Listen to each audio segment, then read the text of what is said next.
Welcome to the Slop Farm. Enjoy the video. In this video, I will explain how to make vegan yogurt.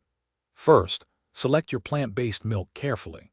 Opt for milks like full-fat coconut milk or cashew milk, as their higher fat content contributes to a creamier texture. It's crucial that your milk contains no added thickeners or sweeteners, as these can interfere with the fermentation process. Finally, you'll need a reliable probiotic capsule or a specific vegan yogurt starter culture to kickstart the magic. Let's get started. Now, let's move to the fermentation. Gently warm your chosen plant milk to approximately 110 degrees Fahrenheit. This temperature is ideal for activating the beneficial bacteria.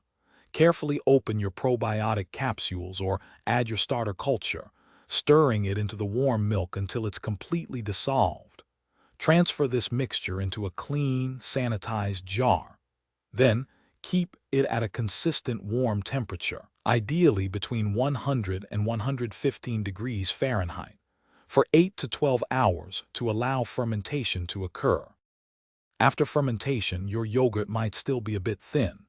Refrigerate it for at least 4 hours. This chilling period helps it thicken naturally. If you desire an even thicker consistency, you can whisk in 1 to 2 tablespoons of arrowroot powder or cornstarch before chilling. Now for the fun part, flavoring. Sweeten your yogurt with a drizzle of maple syrup or agave nectar. You can also stir in fresh berries, a dash of vanilla extract, or a pinch of cinnamon for delicious variations.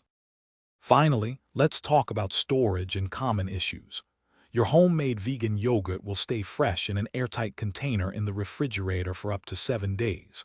If your yogurt turns out too thin, consider trying a plant milk with a higher fat content next time, or allow it to ferment for a couple more hours.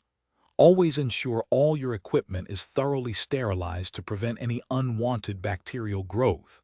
Enjoy your delicious, creamy, homemade vegan yogurt in smoothies, parfaits, or as a healthy snack. Thanks for watching. Consider subscribing if we helped you today.